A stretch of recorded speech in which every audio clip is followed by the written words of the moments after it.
الحمد للہ وکفیٰ وسلام علی عبادہ الذین اصطفیٰ اما بعد۔ ناظرین، کیا آپ نے کبھی اردو زبان کی پہلی کتاب، اردو زبان کی دوسری کتاب، اسی طریقے سے اردو زبان کی چوتھی کتاب، پانچویں کتاب، یہ جو رسالے ہیں، کیا آپ نے پڑھے ہیں یا آپ نے پڑھائے ہیں؟ ضرور پڑھے بھی ہوں گے رسالے اور پڑھائے بھی ہوں گے، لیکن کیا آپ نے سوچا ہے کہ اتنی مشہور و معروف کتابیں لکھنے والی ذات کون ہے؟ اتنی اہم، جو تقریباً ہر مدارس میں داخل ہیں، ہر بچہ ان کو پڑھتا ہے۔ ان کا لکھنے والا، ان کا مصنف، ان کتابوں کو تحریر کرنے والی ذات کون سی ہے؟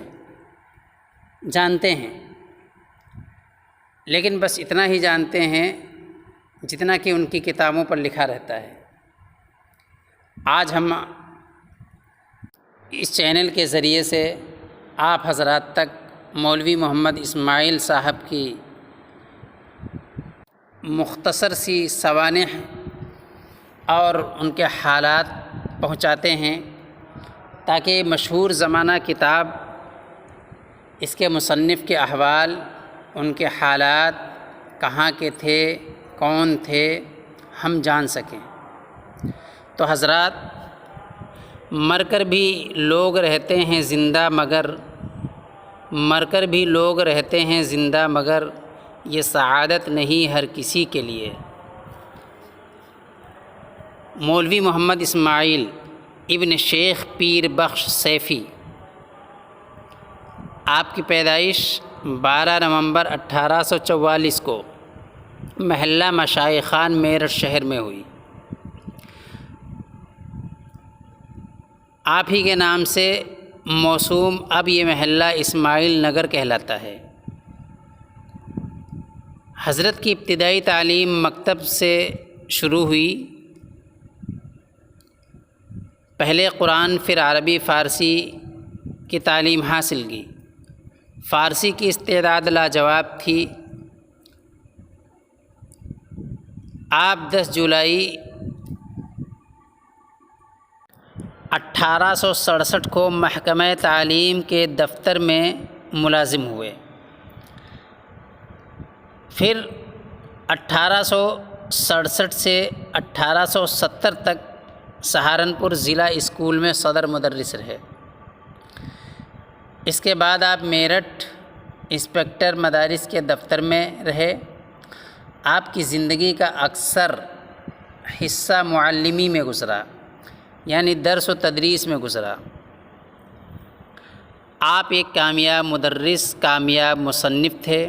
آپ کے کارناموں کے صلے میں خان صاحب کا لقب اور یہ پروقار خطاب حکومت نے دیا۔ خان صاحب کا یہ خطاب حکومت نے آپ کو 12 جون 1912 کو دیا۔ مولوی محمد اسماعیل نے 1909 میں بنات المسلمین قائم کیا۔ 1925 میں محمد اسماعیل گرلز کالج ہوا۔ آپ کا یہی بنایا ہوا اسکول بنات المسلمین گرلز کالج بن گیا، اور اب اس وقت اسماعیلیہ ڈگری کالج کے نام سے مشہور ہے۔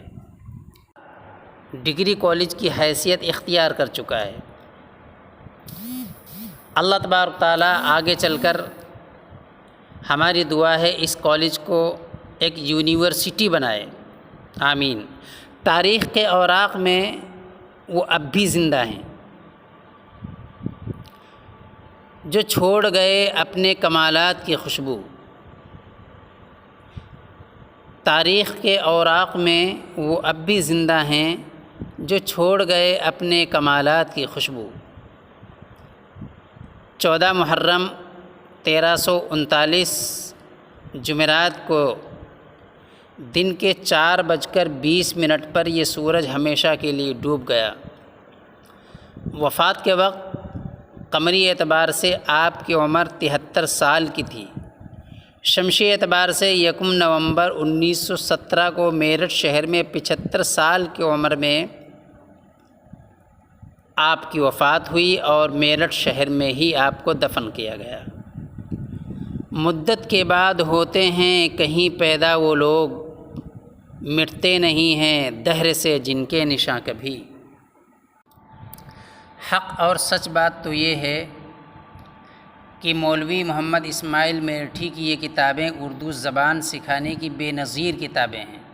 بچوں کی تعلیم و تربیت اور عام معلومات میں اضافے کے ساتھ ساتھ اخلاق و عادات کی اصلاح میں بھی ان کتابوں سے بڑی مدد ملتی ہے۔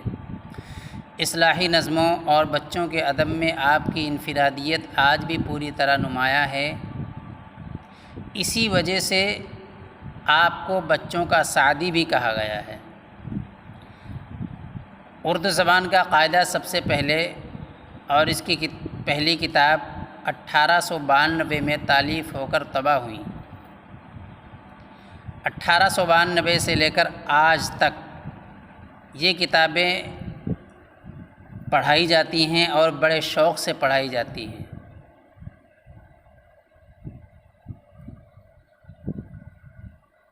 مولوی محمد اسماعیل رحمۃ اللہ علیہ کے بارے میں بہت سے حضرات نے اور مشہور زمانہ علماء نے اپنے آراء اور تأثرات پیش کیے ہیں۔ سب نے آپ کی علمی قابلیت کا اعتراف کیا ہے۔ علامہ شبلی نعمانی رحمۃ اللہ علیہ لکھتے ہیں کہ مولانا حالی کے بعد اگر کسی کو درجہ نظم میں کمال حاصل ہے تو وہ صرف آپ کو ہے۔ اسی طرح حضرت مولانا عبد الماجد دریابادی نے اپنی خود نوشت میں لکھا ہے کہ اردو میں مولوی اسماعیل میرٹھی کی درسی کتب اپنے رنگ میں بہترین کتابیں ہیں۔ اسی طرح بابائے اردو مولانا عبدالحق صاحب بھی اپنی رائے کا اظہار یوں کرتے ہیں کہ مرحوم کو اردو زبان پر بڑی قدرت حاصل تھی اور ان کا کلام فصیح اور صحیح زبان کے لیے سند ہے۔ اسی طرح حضرت مولانا حکیم سید عبدالحی سابق ناظم ندوۃ العلماء لکھنؤ نے اپنی تصنیف گل رعنا میں لکھا ہے کہ اردو زبان کی نظم اور نثر میں خواہ وہ عاشقانہ رنگ ہو یا تمدنی اخلاقی ہوں یا سیاسی، قدیم و جدید ہر ایک کی طرز میں خان صاحب بلند پایا رکھتے تھے۔ اسی طریقے سے ڈاکٹر شمس بدایونی اردو زبان کے ممتاز عالم اور عظیم شاعر ہیں۔ وہ لکھتے ہیں کہ مجھے سب سے زیادہ مولانا محمد اسماعیل میرٹھی کی درسی کتب یعنی اردو زبان کی پہلی سے 5ویں کتابوں نے متاثر کیا ہے۔ اسی طریقے سے بہت سے ادبا ہیں جنہوں نے مولانا محمد اسماعیل رحمۃ اللہ علیہ کی علمی قابلیت کی اور آپ کے کارناموں کی داد دی ہے اور اعتراف کیا ہے۔